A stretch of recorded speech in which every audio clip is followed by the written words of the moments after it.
Jesús ha dicho, estas señales seguirán a los que creen. Yo tengo que creer toda la Escritura, porque toda la Escritura, de principio a fin, es la palabra de Dios.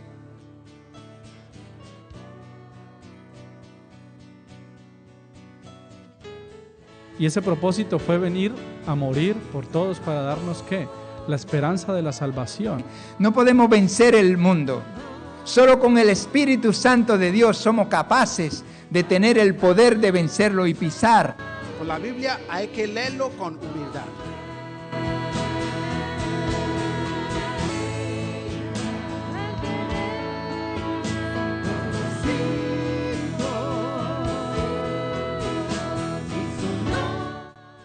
Apártate en un lugar y le dice al Señor, yo quiero conocerte.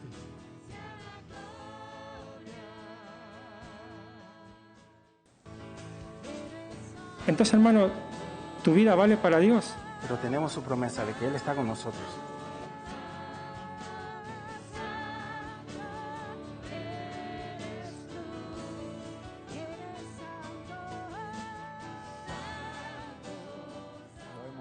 Sabemos, espero que lo sabes y lo tengas muy presente, de lo profético que es la Biblia, la palabra de Dios.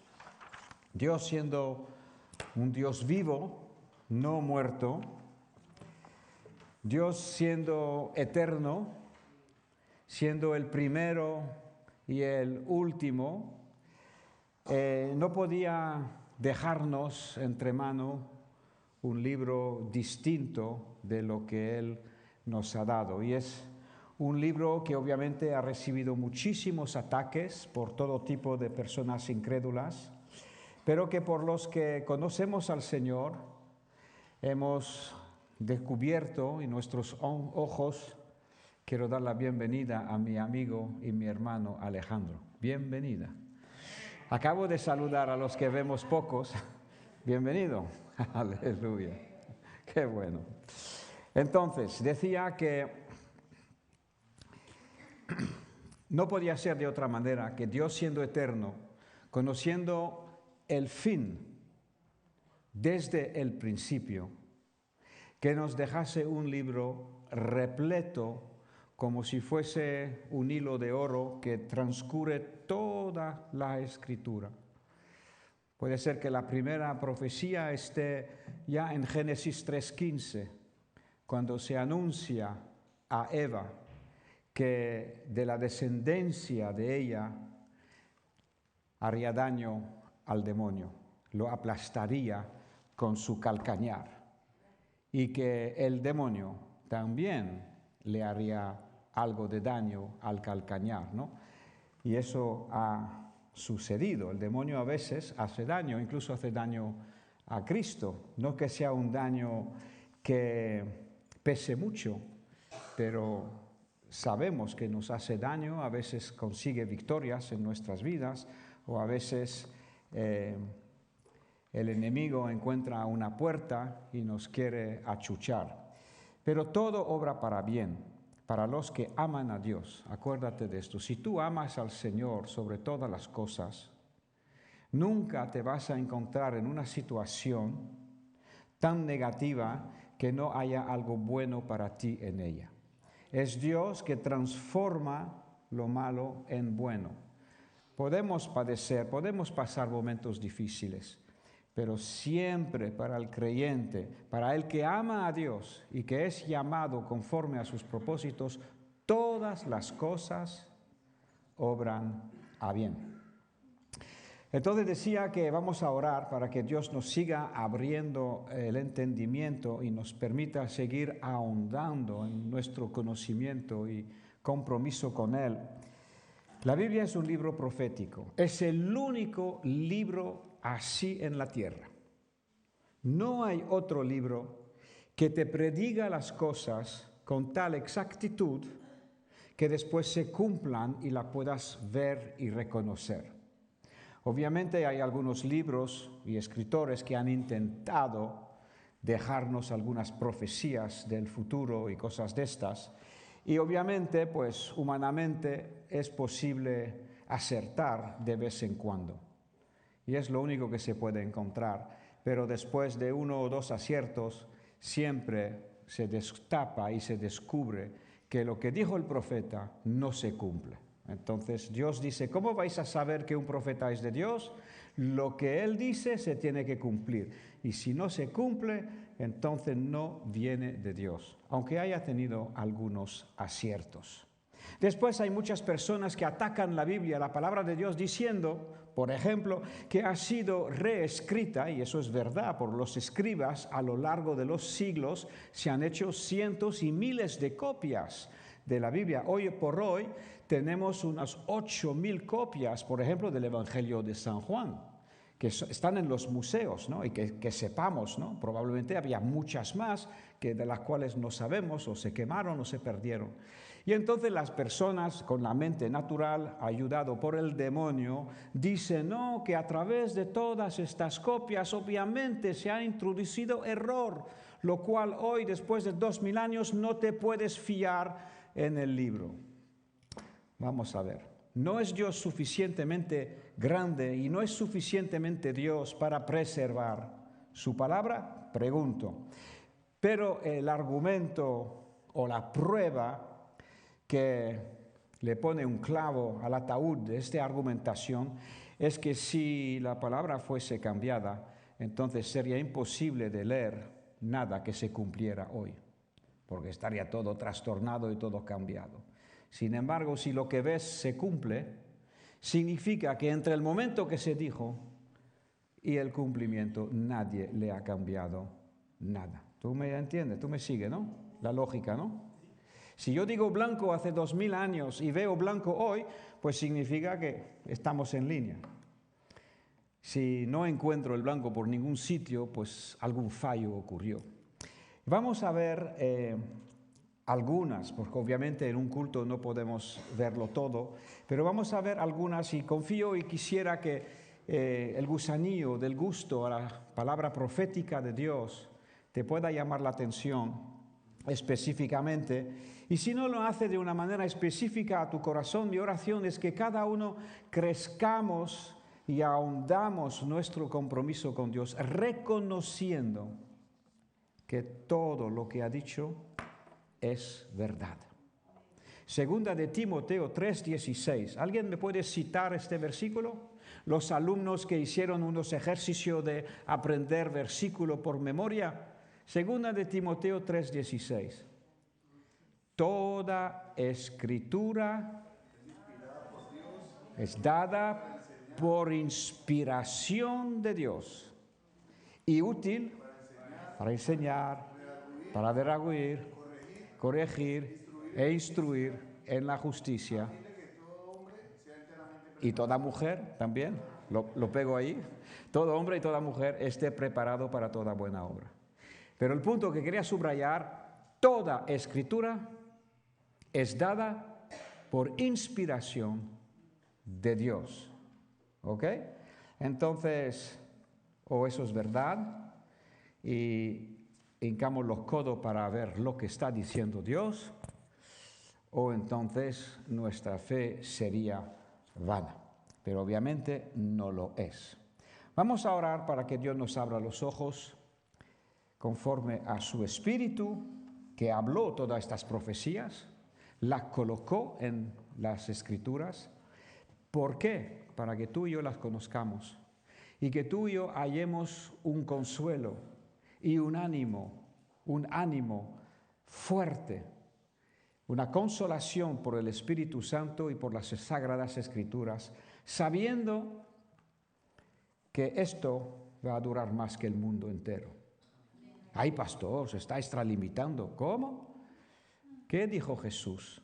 Los cielos y la tierra pasarán, mas mi palabra nunca pasará. ¿Quién tiene las garras, las agallas de hacer una observación de ese tipo? Mira, mi palabra no va a pasar. Ningún detalle. Ahora, lo que estás poniendo tu confianza en este mundo, en el negocio, en el dinero, en las cosas, estás poniendo tu confianza en las cosas de la tierra, todo va a desaparecer. solo permanecerá mi palabra. Y otro versículo que dijo el propio Jesucristo, por ahí va, por el mismo tipo, dice, mira, ninguna tilde ni un punto será quitado. Eso va para los que piensan que la palabra ha sido tocada. Ninguna tilde, ningún punto será quitado de la palabra. ¿Hasta qué? ¿Hasta qué? Hasta que todo se cumpla. Hasta que todo se cumpla. La palabra de Dios se tiene que cumplir en cada detalle. Versículo que tú y yo sabemos e incluso los que ignoramos. Había muchas personas que sabían que el Mesías había de venir, pero no supieron reconocer el tiempo.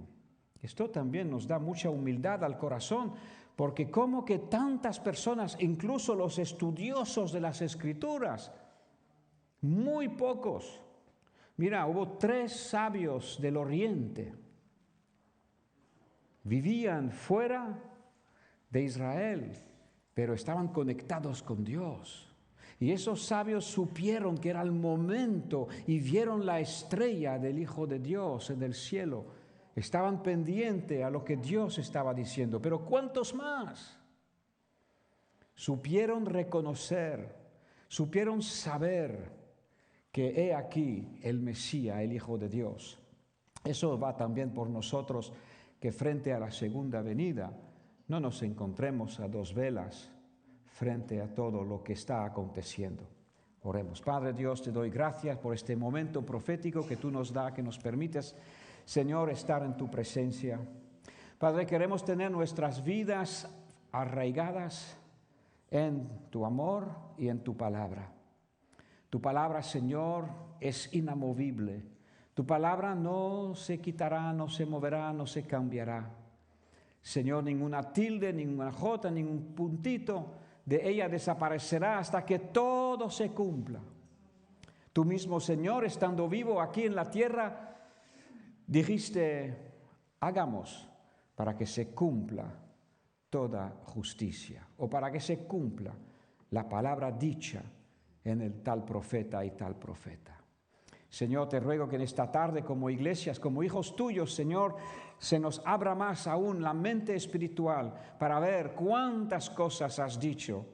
Y, Señor, que podamos tener ese deseo, esa gana de indagar y de escudriñar tus sagradas escrituras para seguir aprendiendo de ti. Señor, te amamos, te adoramos.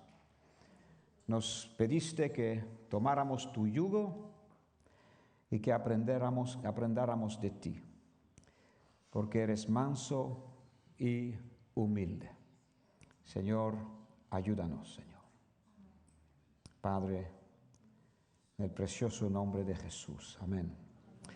Bien, pues como estamos en esta época del año que el mundo eligió para festejar Navidad, vamos a empezar por un versículo que anuncia el nacimiento del Señor Jesús. Miqueas era un profeta del Antiguo Testamento, un profeta menor, que vivió unos 720 años antes de Cristo. Él obviamente vivía 700 años antes de Cristo. Entonces, él había conocido los escritos de Moisés. Por ejemplo, Moisés había anunciado la venida del Mesías. Génesis 3:15, que citamos antes, estaba también anunciando la venida del Mesías. Todos los hebreos sabían y esperaban, incluso antes de Cristo, esperaban la venida del Mesías. Así que Miqueas era alguien que sabía que había de venir, pero ¿cómo iba a saber dónde iba a nacer? Tú y yo sabemos hoy sabemos que hace 2000 años ¿en qué ciudad? En Belén. Tú y yo lo sabemos porque ya vimos el cumplimiento, pero 700 años antes atreverse a escribir algo, dando detalles, vamos, que no se atrevió simplemente que obedeció a la inspiración del Espíritu Santo para escribir. Y hoy podemos mirar esa perla y reconocer que se cumplió, pero no se ha cumplido completamente. Ven conmigo a Miqueas 5, versículo 2. Y vamos a ver cómo Dios le encanta hablar. Muchos versículos, muchas profecías tuvieron ya un cumplimiento, un primer cumplimiento, pero todavía le falta la segunda parte del versículo, por ejemplo. Y este es un ejemplo. Tú, Belén, Efrata, pequeña para estar entre las familias de Judá. El profeta está apuntando a un pueblo pequeño. Había otro pueblo, Belén, en el norte, que era mucho más grande, y para que quedara claro, que no hubiera confusión en la mente de nadie que leyera la profecía, que supieran que es en la provincia de Judá, un pequeño entre las familias de Judá, una pequeña ciudad, un pequeño pueblo. De ti me saldrá el que será Señor en Israel, y sus salidas son desde el principio, desde los días de la eternidad. Mira cuántos datos nos está dando este pequeño versículo. Que de Belén, un pueblecito, como puede ser cualquier pueblecito de España, pequeño, se anuncia 700 años antes. Pero no solamente se dice que de ahí saldrá, se dice también que será esa persona, ese niño va a ser señor, va a ser gobernador, va a ser capitán, va a ser rey en Israel. Eso todavía no se ha cumplido. Jesucristo no es el rey de Israel en la tierra. En el cielo sí, pero en la tierra no. Se tiene que cumplir todavía. Pero se cumplió la primera parte. Ahora dime tú, ¿quién va a negar que se va a cumplir la segunda parte cuando ya se cumplió la primera? No nació Jesús en Belén. Y aquí nos dice qué tipo de persona es. Porque me va a decir, ¿cómo sabes tú que es Jesús? Pues mira, aquí lo dice. Dice, sus salidas o su existencia son desde el principio. Sí, pero ¿cuándo? ¿Qué principio? Desde los días de la eternidad. Que el ser que iba a nacer en Belén es un ser que existe desde siempre. Aleluya. Alabado sea el Señor. Una profecía muy similar.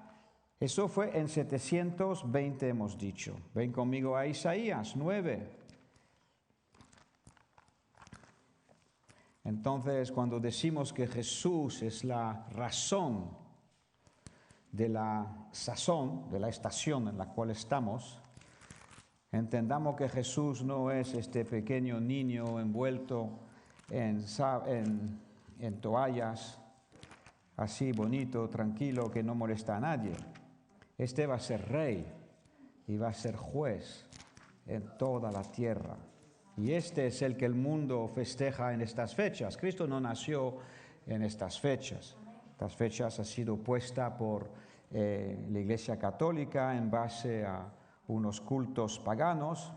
Solo la Iglesia Católica lo ha hecho mucho, ¿no? Compaginarse con los paganos para no trastornar demasiado sus tradiciones, y entonces eligieron la fecha esta del solsticio del invierno referente, y lo hicieron la fiesta de la luz. Isaías 9, más bien Jesús probablemente nació en septiembre, octubre, como podemos también averiguarlo por las Escrituras. 9:6, mas un niño nos es nacido, hijo nos es dado, y el principado sobre sus hombros, y se llamará su nombre admirable, consejero, se llamará su nombre Dios fuerte, Tú ves, no estamos equivocando de quién estamos hablando. Estamos hablando de un niño que se llama Dios fuerte. Ajá. Y eso fue anunciado, lo compruebo ahora mismo en mi Biblia, en el año 700 antes de Cristo. 690 por ahí. Pudiera ser que Miqueas e Isaías se conocieran, pudiera ser, pero esas profecías, mira, su nombre Dios fuerte, que el niño se va a llamar Padre Eterno, esto como es, esto rompe la mente de cualquiera, pero sabemos que el Hijo y el Padre son uno. Jesús nos los dijo, príncipe de paz. Por cierto, que la paz en Israel, aunque los hombres la buscan y consiguen firmar un pacto de paz de aquí a un cierto tiempo, el único que va a traer la verdadera paz es el príncipe de paz. Ahora sigue la profecía. Lo dilatado de su imperio y de la paz no tendrán límite. ¿Quién puede garantizar ese tipo de cosas? Sobre el trono de David, Jesús es un descendiente de David, como lo demuestra la genealogía por María, su madre, en Lucas 3. Puedes leer desde Adán, todos los descendientes, pasando por el rey David, pasando por uno de sus hijos, porque David tuvo muchos hijos, y llegando hasta la Virgen María y el nacimiento. Entonces, sobre el trono de David y sobre su reino, disponiéndolo y confirmándolo en juicio y en justicia, desde ahora y para el reino de Dios, para siempre. Acuérdate, ponte del lado del vencedor. Cuando el diablo te recuerde tu maldad, te recuerda tu pasado podrido, recuérdale al demonio su futuro, que va a estar un día encadenado. El ángel va a venir con una gran cadena y lo va a atar y lo va a tirar al abismo, donde tiene que estar en una primera etapa por 1000 años. Y nos dice aquí que el celo de Dios de los ejércitos hará esto. ¿Cómo te quedas cuando lees palabras así? Del niño o de Belén vemos que sale el gobernador futuro del mundo y que su reino será sempiterno, su reino será para siempre y siempre y siempre. ¿Cómo termina el Padre Nuestro? Porque tuyo es el reino, el poder y la gloria por 2 o 3 semanas. Cada día que uno está orando el Padre Nuestro, o el principio, o el modelo del Padre Nuestro, se está acordando y está estableciendo que Dios es el Rey. Y que su reino venga, y que suyo es el reino, suya es la gloria, suyo es el poder, por siempre y para siempre. El sabio que tú eres y yo apostamos por lo que aún es invisible, es verdad. Aún no se ve que Dios sea el Rey y el que manda más en la tierra.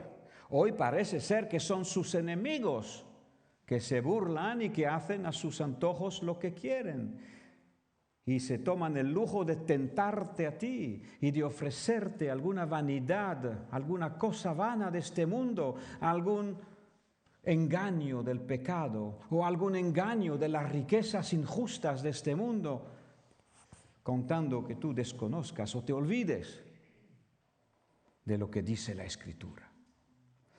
Las tentaciones apelan a nuestra lujuria o a nuestros deseos, pero también cuenta el enemigo que no vamos a luchar en contra de ellas.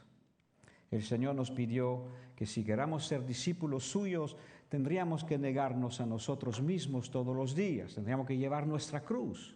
Cristo murió una sola vez, nosotros tenemos que negarnos a nosotros todos los días, morir un poquito más en tanto a nuestra naturaleza humana, para que pudiéramos ser parte de las grandísimas y preciosísimas promesas de Dios, por las cuales podemos ser partícipes de la naturaleza divina. Cada vez que tú y yo dejas entrada y te lo crees y pone tu vida sobre la palabra de Dios, la palabra de Dios te transforma por dentro. Hay una labor que hace el Espíritu Santo. No es todo negarse, no es todo decir no, es entregarse a Dios y también dejar que Dios obre el querer y el hacer. No nos deja solamente queriendo el Señor, obra el querer y el hacer.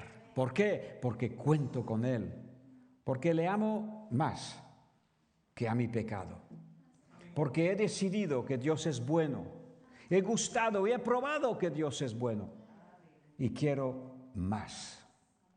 Así que en este pequeño versículo es muy fácil saltárselo y pasar por encima. Desde el niño que nos es nacido o el hijo que nos es dado, pasamos al principado, pasamos a todos los nombres que lo describen, pasamos a lo dilatado de su imperio y la paz no tendrá fin. Aleluya. Esto es para dormirse pensando en esto. De lo dilatado de su imperio y la paz no habrá fin. ¿Dónde vas tú a encontrar algo mejor? Dímelo, dímelo. Y eso fue profetizado pues unos 700 años antes que Cristo llegue por fin a la tierra. Pero repito el peligro que hay de conocer la Biblia y de no reconocer los tiempos. De leer la Biblia, de conocerla, pero de no saber lo que está diciendo y no creérsela, ignorar, por lo cual es muy fácil por la ignorancia. Erráis, dice Jesús, porque ignoráis dos cosas, las Escrituras y el poder de Dios. ¿Quién va a hacer todo esto? El celo de Dios lo hará. Bien, pues vamos a saltar ahora a otra profecía que es también muy visual y tremenda. Ezequiel, vente conmigo al profeta Ezequiel, capítulo 44. El título hoy hemos dicho cumplimientos proféticos. Tú y yo se nos ha dado reconocer que escritos de hace 2700 años se han cumplido, por ejemplo, en estos casos, hace 2000 años. Pero la Escritura, lo he dicho muchas veces, contiene muchas más profecías acerca del futuro. Bien, pues Ezequiel tendría 17 años cuando fue deportado. Imagínate, ¿te gustaría ser deportado? A veces intento ponerme en los zapatos de aquellos, ¿no? Daniel. Eran príncipes, eran gente que eran inteligentes, eran de estudios, en aquel tiempo era difícil de encontrar. Y en 605 a.C. se deportaron jóvenes judíos selectos, cautivos, fueron llevados a Babilonia, entre los cuales estaba Ezequiel. Fue de la primera tanda, el primer ataque de Nabucodonosor. Nabucodonosor tuvo que volver 3 veces hasta destruir el templo. Pero en esta primera vez no simplemente hizo cautivos y puso otro controlador sobre el reino, puso un rey también, pero vamos, todo se fue al garete, entonces tuvo que volver Nabucodonosor en 597 y por última vez volvió en 586 a.C. y esta vez ya se hartó hasta las narices y destrozó todo, destrozó el templo de Salomón. El templo de Salomón fue en pie desde más o menos el año 1000 a.C. hasta el año 586. Más de 400 años, o en torno a 400 años, el templo de Salomón estaba ahí y era el lugar donde adoraban. Muy bien, cuando hicieron ese templo, hicieron una muralla también alrededor. Y lo siento no haber podido preparar una foto, pero confío que la tengas en tu mente. Una foto de Jerusalén, una foto de las que se ve casi siempre, con la cúpula dorada, y se ve desde la montaña de enfrente, que es al este, que es el Monte de los Olivos, y desde los Montes de los Olivos miles y miles de fotos, y se ve toda la muralla alrededor del templo, que era el templo, y ahora por encima pues se ve la mezquita, ¿no?, dorada del Islam. Pero hoy me quiero referir a la muralla. Si tú te has fijado en esta muralla, había 2 pórticos. Hoy se pueden ver claramente, tú abres tu teléfono y dice foto de Jerusalén, te va a salir casi seguro esta. O desde el Monte de los Olivos, entonces ya lo vas a tener claro. Y estos 2 arcos, estas 2 puertas, están amuralladas, están cerradas. Leamos la profecía. Ezequiel 44, versículo 1. Me hizo volver hacia la puerta exterior del santuario. Entonces, colocámonos en el tiempo. Ezequiel vivía cuando había todavía el templo. El santuario de Salomón estaba en pie. En el año 600, 590, es solamente en el 586 que desapareció. La puerta exterior del santuario, la cual mira hacia el este, el oriente. Es ahí donde está el Monte de los Olivos, es ahí donde está el jardín de Getsemaní, es ahí desde donde Cristo fue arrebatado sobre la nube, y es ahí, dice la profecía, donde pondrá su pie cuando vuelva a la tierra. ¿Vale? Entonces me llevó allí a ver esta puerta exterior del santuario, la cual mira hacia el oriente, y estaba cerrada. Ezequiel la conoció abierta, pero estaba cerrada. Hoy tú miras una foto y está cerrada. Y me dijo Dios, esta puerta estará cerrada y no se abrirá, ni entrará por ella hombre, porque Jehová Dios de Israel entró por ella.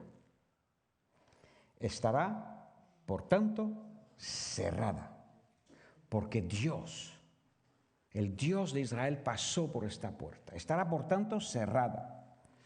En cuanto al príncipe, eso es el Mesías, por ser el príncipe, él se sentará allí para comer pan delante de Dios.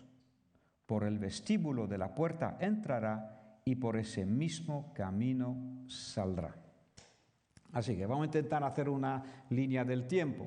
600 años antes de Cristo, Ezequiel profetiza, la puerta sigue abierta, pero Dios le dice, por esta puerta va a pasar el Dios de Israel y quedará cerrada. 600 años más tarde viene Jesús a la tierra. Jesús anda por esta puerta. El Dios de Israel anda por esta puerta. Incluso algún milagro creo que hizo a la puerta aquella, a puerta del este, la puerta del templo que va hacia el Monte de los Olivos. Cada vez que Jesús pasaba al jardín de Getsemaní, pasaba por esta puerta con sus discípulos, incluso la última noche, después de la Santa Cena, después de la última cena, se fue al Monte de los Olivos y pasó por esta puerta. Y entonces Dios dice, pues esta puerta la voy a cerrar, porque Dios ha pasado por ahí. Resulta que el ejército turco, en el año 600, ahora después de Cristo, hace unos 1400 años, conquista a Jerusalén. Y sabe obviamente de esta profecía, y entonces dice, aquí nos habla del príncipe que tiene que venir por aquí y a comer por aquí. Nosotros no lo vamos a permitir, así que vamos a cerrar la puerta. Y ellos sellaron la puerta. Pero para asegurarse que ningún sacerdote, en este caso sumo sacerdote, nuestro sumo sacerdote Jesucristo, viniera Ellos saben que la ley hebraica prohíbe a un sacerdote tocar los muertos, entonces, en su sabiduría humana, plantaron un cementerio delante de la puerta. Si tú te fijas la foto y es de buena calidad, amplíala y verás todas las tumbas que han puesto en el flanco para que ningún sacerdote pase por ahí. Pero resulta que la profecía dice que Jesús pondrá sus pies en el monte Los Olivos y entrará en el templo. Y va a entrar por esta puerta cerrada. Tú me dices ahora si el cementerio o los ladrillos le van a impedir entrar. Pero mira cómo el detalle se cumplió. Me llama muchísimo la atención de que hoy por hoy cada uno que toma fotos, la puerta está cerrada. ¿Y hasta cuándo va a ser cerrada? Pues hasta que venga Cristo y entrará por ella. Cositas que a lo mejor carecen de importancia a tu mente, puede ser, pero Dios le dio importancia y lo marcó aquí y se aseguró que no amigos de Israel, pero enemigos cerrarán esta puerta. Así que gloria al Señor. Tengo aquí para los interesados en el estudio de las Escrituras, tengo aquí algunas hojas en el banco que quisiera distribuiros.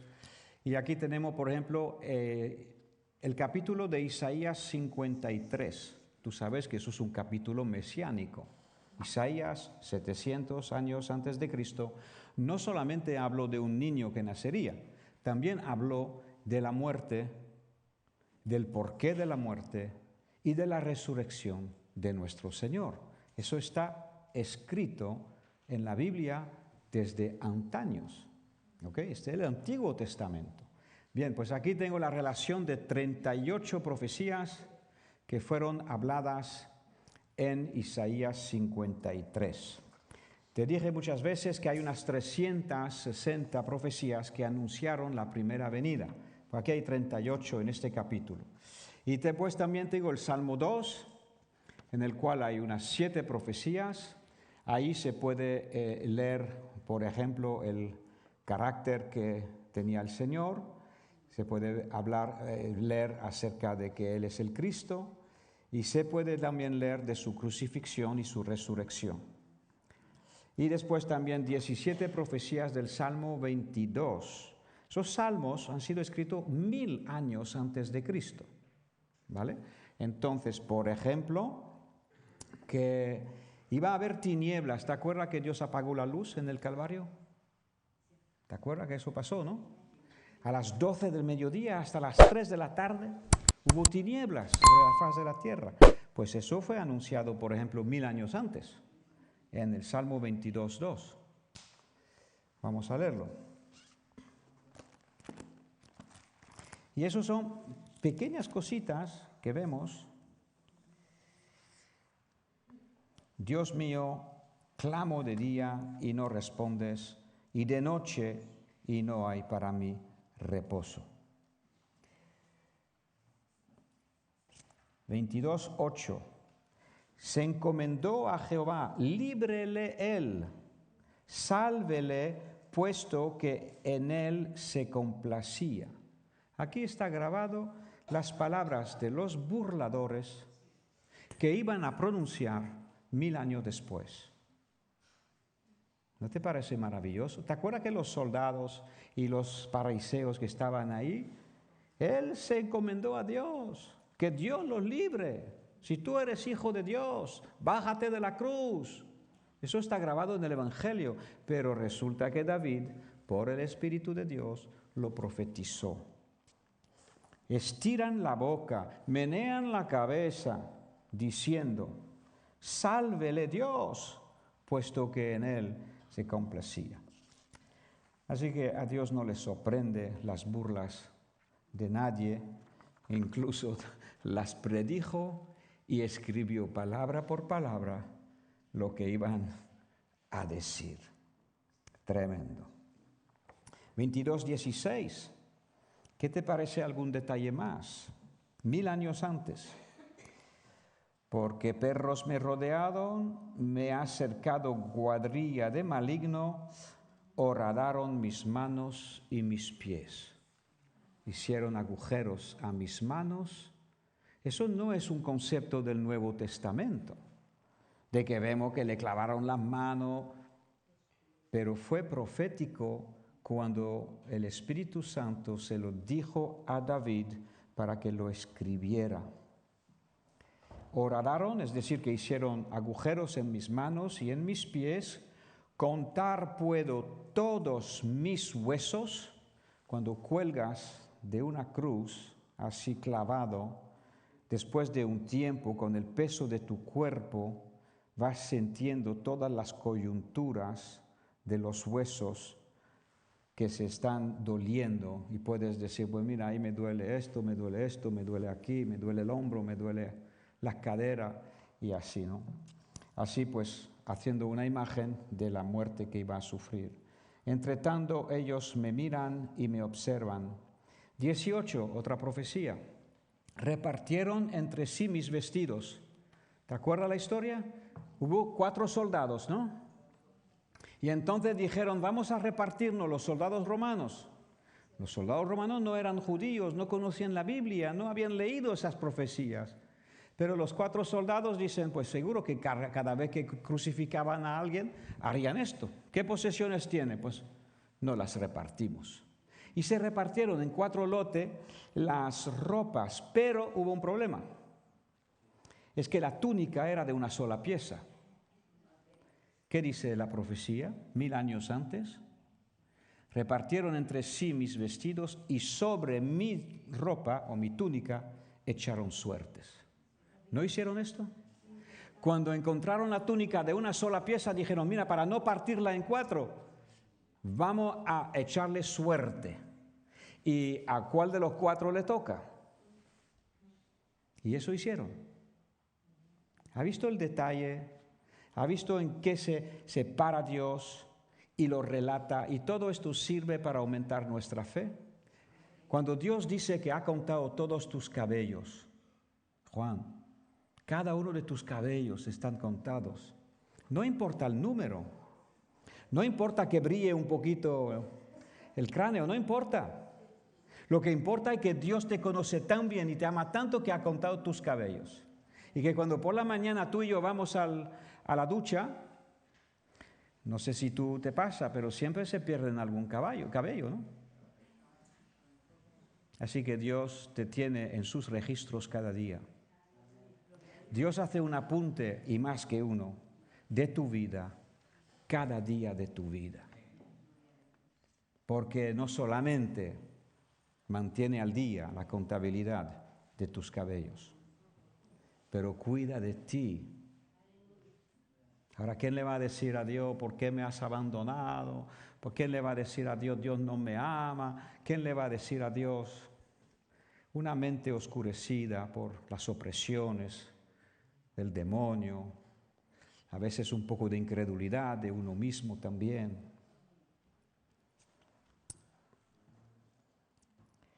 Y sobre mi ropa o mi vestido echaron suerte.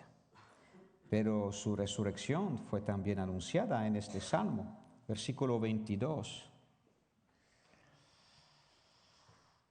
Después de haber leído la descripción de su muerte, nos dice, anunciaré tu nombre a mis hermanos, en medio de la congregación te alabaré.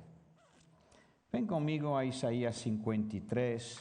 Así que tengo algunas copias y si os las queréis llevar como referencias para estudiar, pues por favor, están en el primer banco y puedes avivar y animar tu fe viendo que Dios tiene cada detalle contemplado. No hay nada que se le escapa. Por eso Dios ha puesto miles de profecías para el futuro. Porque lo que va a ocurrir a este mundo va a ser tan horrible, controlado por el anticristo, controlado por el mal, que más de uno van a preguntar, ¿y dónde está Dios en medio de esto? El anticristo matando a cristianos, ¿cómo puede ser? Lee tu Biblia, porque lo dice la Biblia.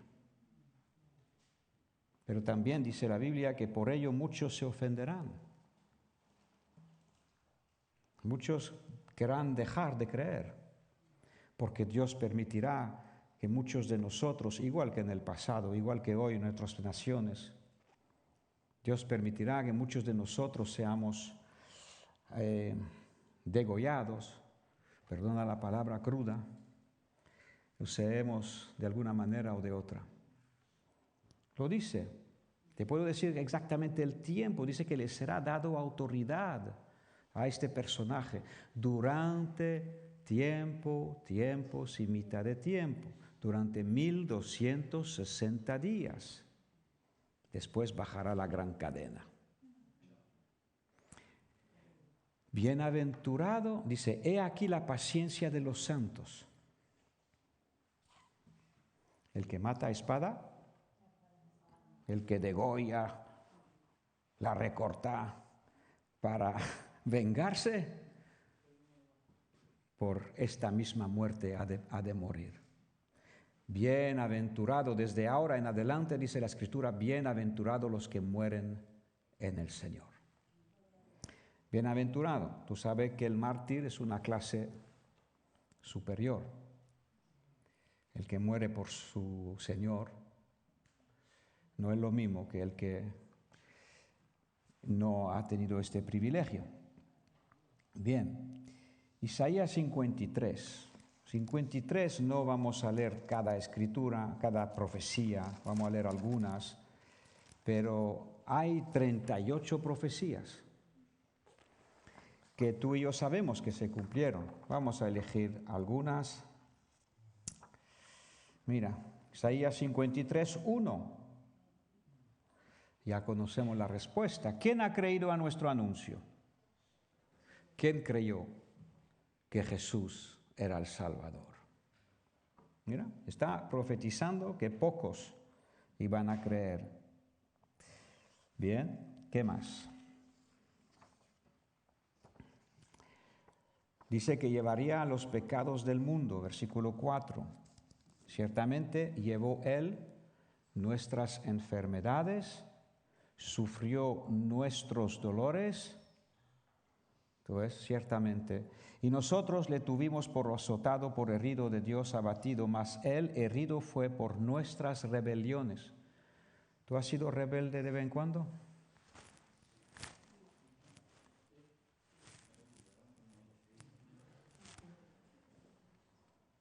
Herido Él fue por nuestras rebeliones, molido por nuestros pecados. ¿Sabes? Cuando participo contigo del pan de la Santa Cena y me lo meto bajo el diente que representa al cuerpo del Señor, recuerdo este versículo. Cuando lo crujo, crujir se dice, empiezo a masticar y escucho esa galletita del pan ácimo crujir bajo mis dientes, el ruido que hace, ¿no? Pues molido fue Cristo por mis pecados. El castigo de mi paz, de nuestra paz, fue sobre Él. Cristo murió por ti. Cristo te da su paz porque murió por ti. Y la única manera de perdonar tus pecados no sería por un esfuerzo tuyo, no sería por un genio de por ahí. La única manera de limpiar y de quitar el pecado es la sangre inocente de un ser que no ha pecado. Dime dónde está ese gran profeta que no ha pecado. Porque también la profecía dice que no habría más profetas de ese tipo después de Cristo. Entonces el Señor llevó nuestros pecados. El castigo de nuestra paz fue sobre Él y por su llaga fuimos nosotros curados. Todos nosotros nos hemos descarriado como ovejas. Cada cual se apartó por su propio camino, pero Dios cargó sobre él el pecado de todos nosotros. Ese pasaje, ese capítulo mesiánico es inequívoco. Hay solamente una persona en todo el universo que ha podido hacer esto. Y tanto fue así que fue llevado al infierno, nos dice el Nuevo Testamento también, para predicar a las almas encarceladas. Pero la muerte, cuyo derecho es el pecado, el alma que pecare morirá. Pero Cristo no pecó, entonces murió ¿por qué?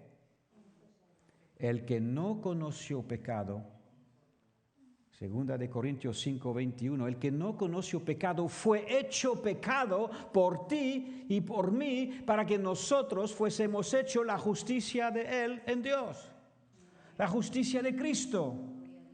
En la cruz hay un intercambio, aportas toda tu maldad, todos tus pecados y Cristo te da su justificación. No es un juego y un trueque a la ligera. Requiere que yo me arrepiente, que yo ponga mi fe.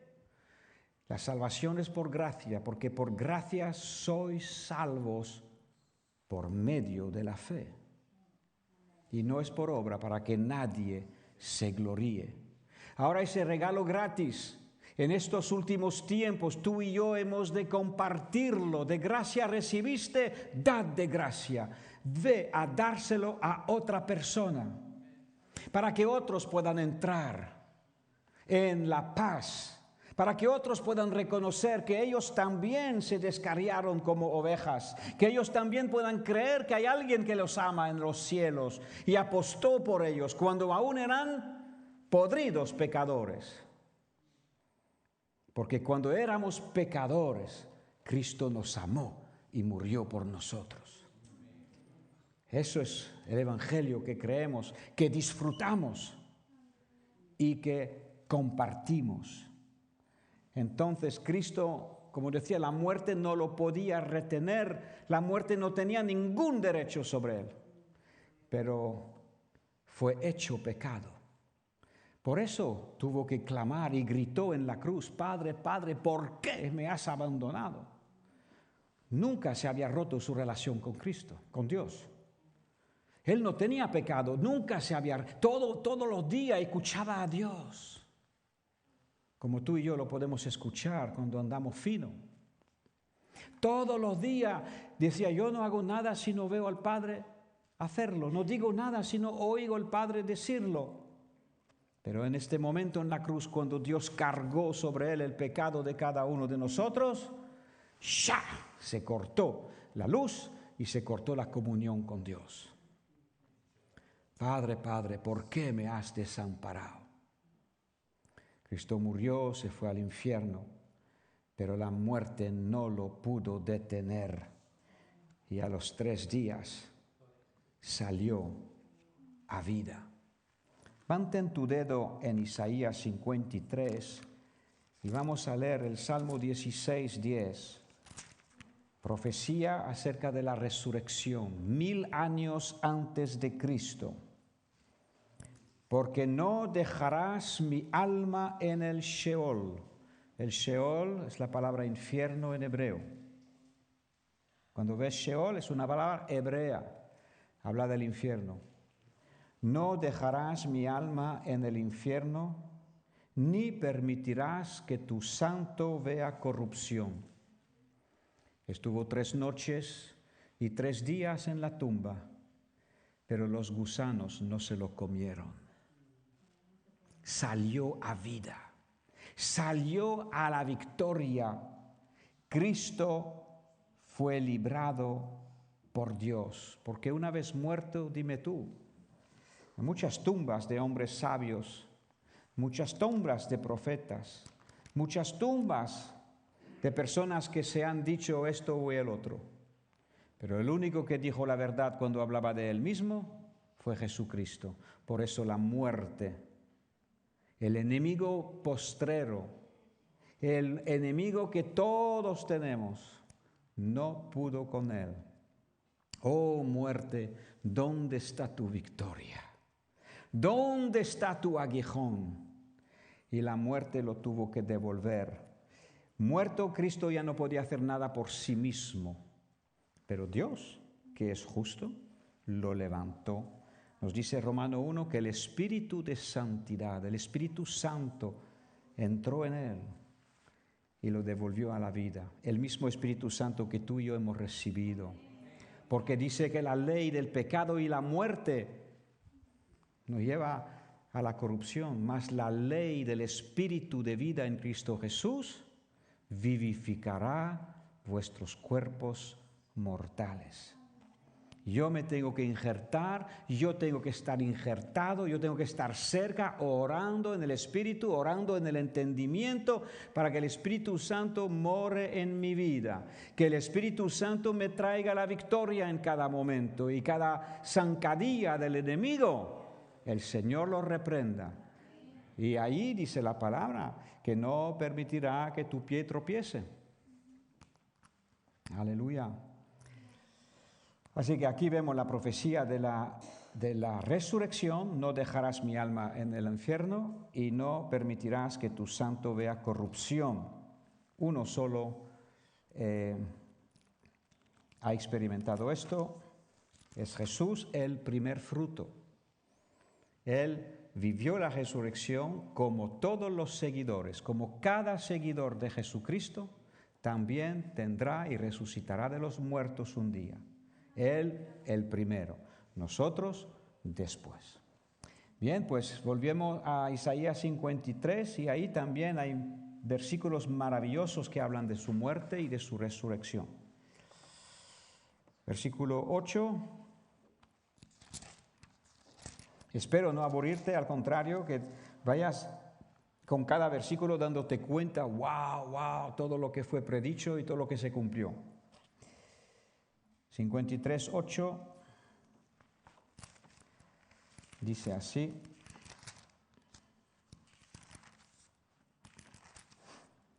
por cárcel y por juicio fue quitado, es decir, por sentencia.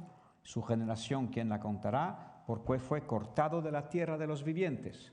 Así que murió, ¿no? Fue cortado de la tierra de los vivientes, y por la rebelión de mi pueblo fue herido. Se dispuso con los impíos su sepultura, mas con los ricos fue en su muerte. Aquí hay una profecía. ¿Alguien me puede decir de qué está hablando? El sepulcro con los ricos. ¿Por qué?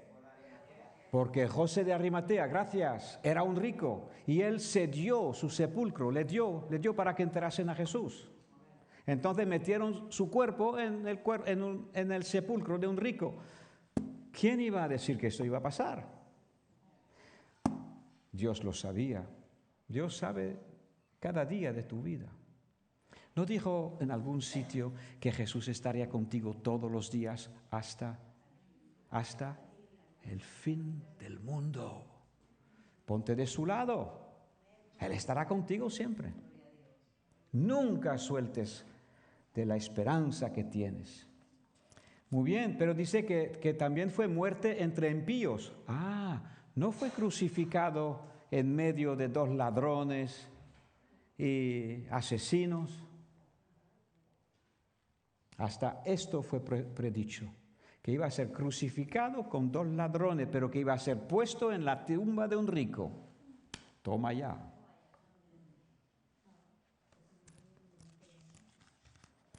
Todo esto, aunque nunca hizo maldad, ni hubo engaño en su boca. Versículo 10. Con todo eso Dios quiso. Pues sí, Dios quiso quebrantarlo, ¿sí? ¿Por qué? Por ti y por mí, ¿no? Sujetándole a padecimiento, cuando haya puesto su vida en expiación por el pecado, verá. Ahí habla de la resurrección. ¿Cómo puede ver alguien algo una vez que está muerto? Verá linaje. Vivirá, ha muerto y ahora dice que vivirá por largos días. Y la voluntad de Dios será en su mano prosperada. Él verá el fruto de su aflicción. Tú y yo somos fruto de los sufrimientos de Cristo. Tú y yo. Él verá a millares creyendo en Él y quedará satisfecho. Por su conocimiento justificará a mis siervos justos a muchos, llevará la iniquidad de ellos. Por tanto, dice Dios, le daré parte con los grandes y con los fuertes repartirá despojo, por cuanto derramó su vida hasta la muerte y fue contado con los pecadores, habiendo él llevado el pecado de muchos y orado o intercedido por los transgresores. Alabado sea nuestro Señor. Gracias, Señor. Hoy sabemos que está sentado a la diestra de Dios y está viendo su linaje. Está viendo los que le son fieles y dice, valió la pena. Tú y yo también vamos a decir, valió la pena. Aunque hoy por hoy a veces muchas son las tribulaciones y las aflicciones del justo. Satanás odia a todo aquel que pone su confianza en Cristo. Y Satanás declara la guerra a todo aquel que quiere serle fiel a Dios. Te pondrá zancadillas, te pondrá ofensas, te pondrá de todo para que te enciendas y peques tú también. Pero si hemos pecado, abogado tenemos. Aleluya. Cristo el justo. Gracias, Señor. Hay otra profecía, a ver qué hora tenemos, que me llama muchísimo la atención. Y esas son palabras que tú se puede usar en la evangelización. Cuando hablas con alguien, llévale a la atención que la Biblia es un libro profético, es el único que hay, y dígale las profecías. Dígale, mira, hoy, por ejemplo, en el mes de diciembre, toda España se llena de belenes. No hay quien no sepa que Cristo nació en Belén. Dígalo. Tú sabes que esto fue profetizado 800 años antes, 700 años antes por el profeta Miqueas. Y hoy lo que estás celebrando en tu casa con un Belén es un cumplimiento de profecía. Igualmente todas las profecías de la Biblia se van a cumplir. Despierta su inteligencia y su reflexión. Háblale de esto. Otra profecía que casi todo el mundo sabe. ¿Tú sabes que Cristo fue traicionado, fue vendido? ¿Lo sabes? ¿Por cuántas piezas o cuánto dinero? 30 piezas de plata. Ajá. ¿Y esto cómo ocurrió? ¿Fue el precio del mercado en el día tal? ¿Sube, baja? ¿Fue el precio de la bolsa en ese día? Pues fue profetizado por Zacarías. Ven conmigo a Zacarías capítulo 11 y vamos a ver cuántos más detalles. Y eso puedes hablar con un español de a pie que conoce la religión y sabe que Cristo fue vendido por 30 piezas de plata. A lo mejor no se acuerda de la cantidad, pero él lo sabe. Entonces puedes usar estos temas para mostrarle. Zacarías capítulo 11. Zacarías vivió 500 años antes de Cristo. Vamos a ver si Zacarías acertó. ¿Cuánto los enemigos de Dios iban a pagar? Porque si uno es amigo, dice, ay, pues mira, hay que cumplir toda justicia, vamos a dar 30 piezas porque eso es lo que está escrito. Pero los del Sanedrín, que le ofrecieron 30, probablemente no eran conscientes de lo que estaban haciendo, cumpliendo con la palabra. Zacarías 11:12, y les dije, si os parece bien, dadme mi salario, y si no, dejadlo. Y pesaron por mi salario 30 piezas de plata. anunciado 500 años antes de Cristo. Pero ahí no se para la profecía. Y me dijo Jehová, échalo al tesoro. ¿Qué hizo Judas? Cuando pasado unos pocos días tuvo remordimiento. No se arrepintió, pero tuvo remordimiento. Lo que en España dice, se arrepintió, ¿no? Pero no es que fuese un arrepentimiento, es decir, cambiar. Tuvo remordimiento y lo echó en el tesoro. Volvió el dinero ahí y ellos dijeron, uy, no, este dinero es dinero de sangre, nosotros no podemos cogerlo y no podemos volver a ponerlo en el tesoro. Entonces el Sanedrín tomó una decisión, a lo mejor tú sabes cuál fue, leamos. Y me dijo Jehová, échalo al tesoro, hermoso precio con que me han apreciado. Tomé las 30 piezas de plata y las eché en la casa de Jehová. Eso hizo Judas. Las tiró al suelo. Cuando ellos no la querían en mano, las tiró al suelo. Quebré luego el otro. A ver, aquí falta un trozo. ¿Cómo es esto? En mi Biblia dice que cogieron el dinero y lo echaron al alfarero para el campo del alfarero, que es hoy en día la sepultura, o que ha sido la sepultura para los extranjeros. En mi Biblia en inglés lo pone así, pero aquí no se habla del alfarero, ¿eh? Hermoso precio que me han apreciado y le tiré Pues aquí falta un trocito. Bien, míralo en otra traducción y lo verás que ese dinero consultaron entre ellos, no lo podían reingresar en su caja del templo y decidieron comprar un campo. El campo de sangre, Aceldama en el idioma de ellos. Y con ese campo pues lo dedicaron a la sepultura de los guiris que llegaron por ahí y no sabían dónde caerse muerto, literalmente dicho. Y entonces así fue. Así que esa profecía nos dice el precio, nos dice que el dinero iba a ser devuelto, nos dice que ese dinero no iba a ser aceptado y nos dice que ese dinero iba a ser reinvertido en un campo, el campo de sangre para sepultura. 4 profecías están incluidas aquí y los 4 detalles se cumplieron. Cuando llegamos a ese nivel de cumplimiento, nos topamos con la ley de probabilidad de las matemáticas. ¿Vale? ¿Cuál es la probabilidad que todo esto fuese casualidad y que ocurriese así? Pues nos ponemos en los millones o billones. Una probabilidad entre billones de posibilidades. Así que vemos claramente una vez más que Dios cumple su palabra. Gloria al Señor.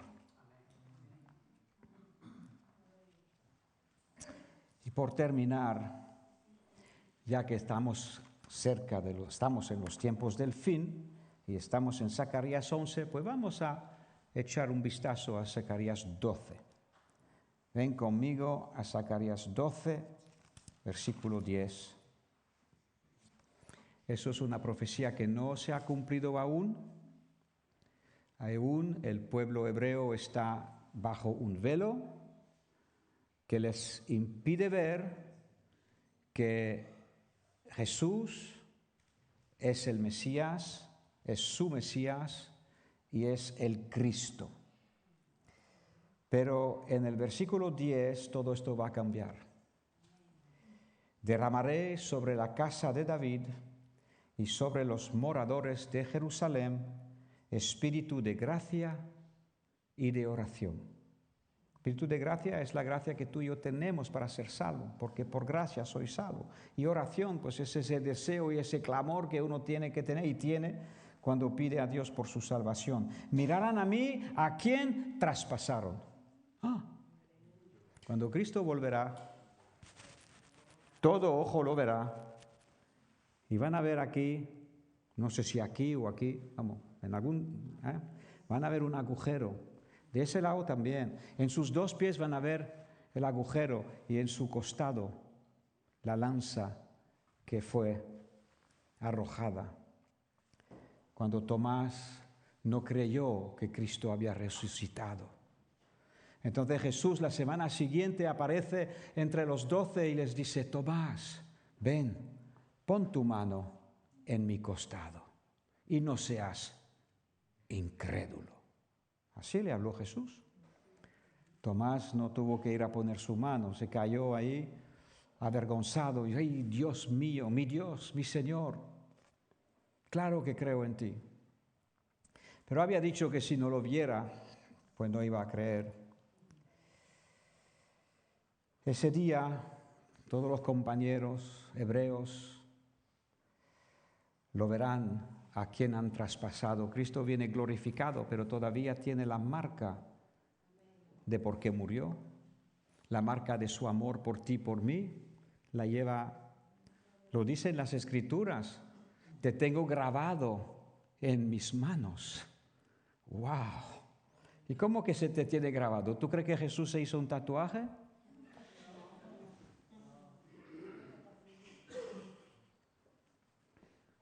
No manches tu cuerpo, por favor. No, le hicieron estas heridas. ¿Y estas heridas dónde son? ¿De dónde vienen? Otra profecía. ¿De dónde son? Y Jesús dice: me las hicieron en la casa de mis amigos. Somos sus amigos, pero causamos la muerte de nuestro Señor. Entonces Dios va a derramar su espíritu de gracia. Dice que el velo sobre sus ojos permanecerá hasta que el número de los gentiles, tú y yo, los colombianos, los españoles, los suizos, los ecuatorianos, los argentinos, los uruguayos, hasta que todos hayan entrado, el número de los gentiles esté completo. Y entonces el Señor vendrá. Seguimos leyendo: llorarán como se llora por hijo unigénito, se afligirán por él como se aflige por el primogénito. Y más, no solamente el primogénito murió, pero es que lo matamos nosotros. En aquel día habrá gran llanto en Jerusalén, como el llanto de Adad-Rimón en el valle de Megiddo.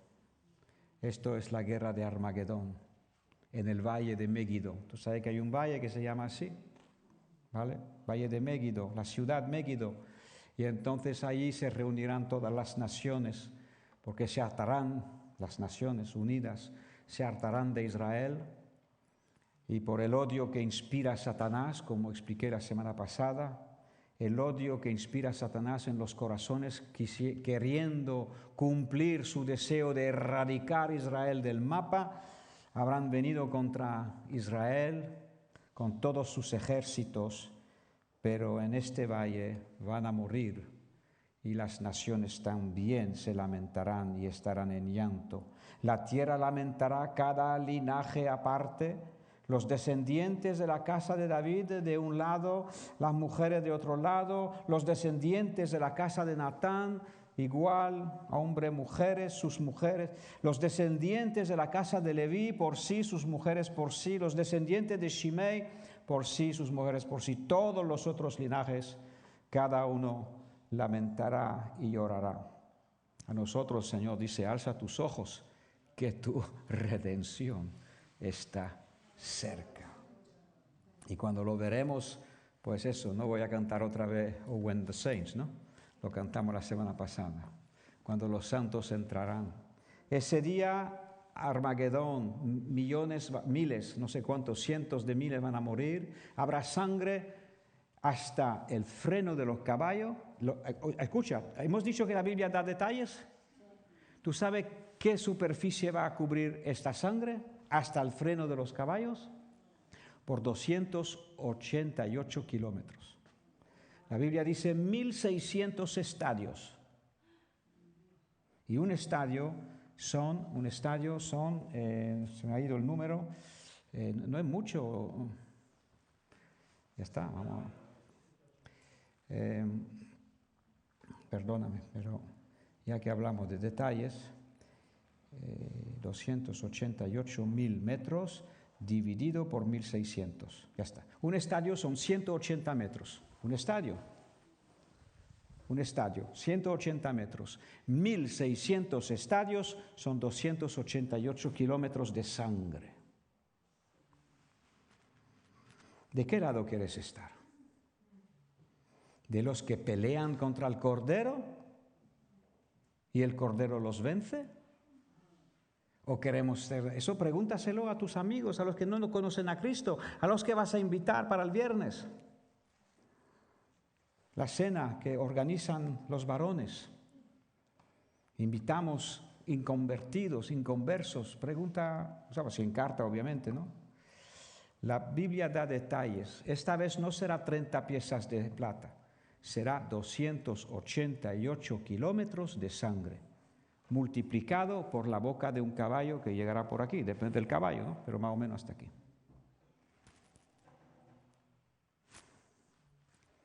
Así que no sabemos el ancho del valle de Megiddo, no sabemos, lo cual no podemos hacer un cubicaje de la sangre, pero ya te haces una imagen de por dónde van los números. Bien, eso ocurrirá. Si te interesa, puedes leer el principio del capítulo 12 y ahí ves el porqué de Armagedón, verá por qué los pueblos vienen y sitian a Jerusalén y Dios les hará, ya está, lo puedes leer ahí todo. Así que hasta aquí nuestro estudio ha sido un culto diferente y confío que te haya despertado aún más el aspecto profético y el sentido profético que todos los cristianos tenemos, una parte, ¿no? Algunos lo tienen más presente, el aspecto profético, otros lo tienen menos, pero todos lo tenemos, porque nuestro Dios es profético. Nuestro Dios anuncia las cosas antes que ocurren, los dice y lo cumple. Así que no dudemos en ningún momento. Si tienes algunas dudas, si quieres saber de algunas profecías más, pues encantado contestar tus preguntas, pero no te quedes en el limbo, no te quedes entre dos ánimos, persevera, busca de Dios, toma el lado del Señor. Cristo lo dijo: si eras trabajado y cargado, venid a mí, vosotros los que estáis trabajados y cargados, y yo os haré descansar. El Señor Jesucristo prometió de llevar tu carga. Incluso dijo: echad vuestra carga sobre mí, y yo cuidaré de ti. El amor de Dios es inconmensurable, es inmedible. El amor de Dios es lo que empezamos a disfrutar cuando ponemos nuestra confianza en Él. Y más avanzamos y más ponemos nuestra confianza. ¿Cómo hacemos para poner nuestra confianza en el Señor? ¿Sabe cómo hacemos? Solamente cuando te viene un problemón y entonces no sabes cómo resolverlo. Por eso Dios permite que te lleguen algunos problemas, para que puedas ejercer tu fe, puedas crecer en tu confianza con Dios y entonces conoces más aún el amor infalible de Dios. Te invito a que sea cual sea el nivel de tu andadura con Dios, el nivel que sea de tu fe en el Señor, yo te invito a darte a ti la oportunidad. A veces escuchamos predicadores que dicen: dale a Dios la oportunidad. Se puede entender. Pero darte a ti la oportunidad de ser un beneficiario.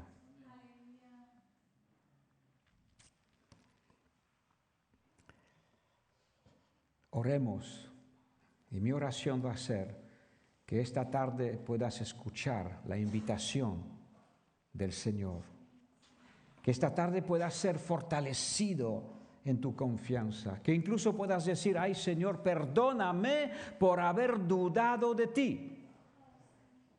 ¿Cómo he podido dudar de un Dios tan grande y tan perfecto?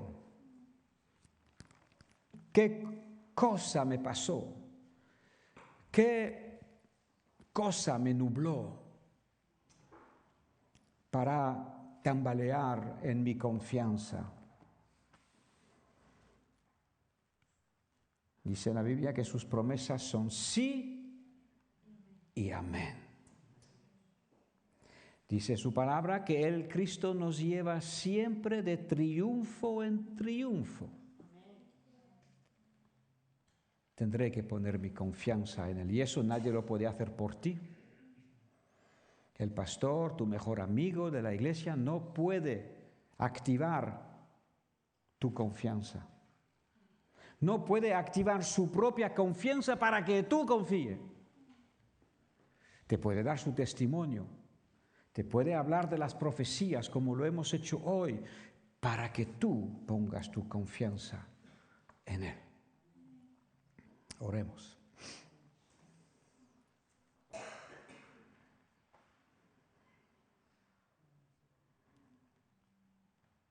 Señor, tú eres el verdadero. Señor, tú dijiste, venid a mí vosotros todos los que estáis trabajados y cansados. Venid a mí todos los descarriados. Habéis probado el mundo, habéis probado vuestras ideas y habéis visto que no habéis encontrado lo que buscabais. O como dice Dios también, habéis excavado cisternas que no retienen el agua.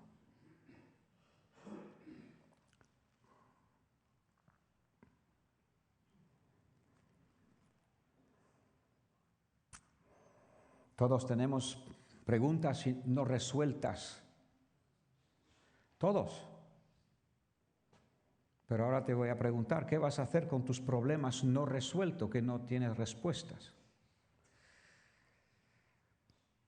¿Vas a seguir buscando tú la solución o vas a entregar la pregunta a Dios y dejar que Él te conteste a su manera?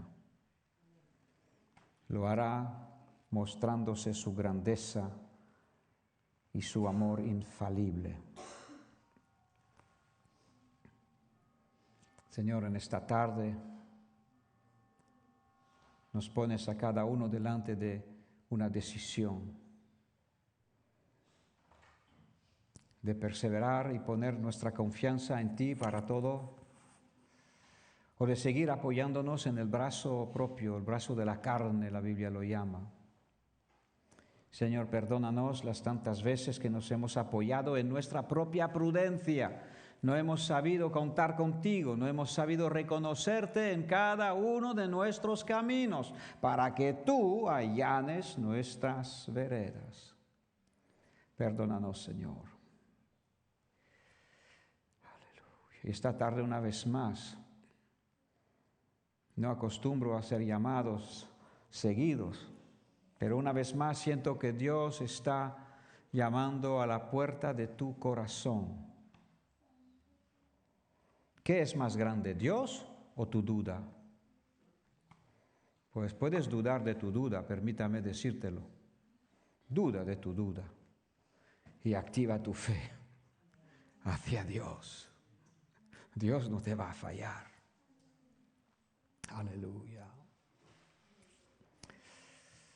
Oh, aleluya. Así que si esta tarde eres de los que aún temblando quieres poner tu fe en el Señor, aún no teniendo todas las respuestas, pero estás dispuesto a confiar en Él que lo sabe todo, pues te invito a que puedas venir aquí adelante. Te invito a que puedas manifestar tu deseo, que puedas decir, pues mira, hoy yo tomo la decisión de confiar en Dios, los ojos cerrados. No tengo que entenderlo todo. Dios me lo revelará a medida que lo necesite. Aleluya. El Señor desea entrar en una relación de confianza contigo y te invita esta tarde. ¿Quieres ser tú de los míos? ¿Quieres ser seguidor? ¿Quieres ser hijo? ¿Quieres ser hija? Ven a mí. Aleluya.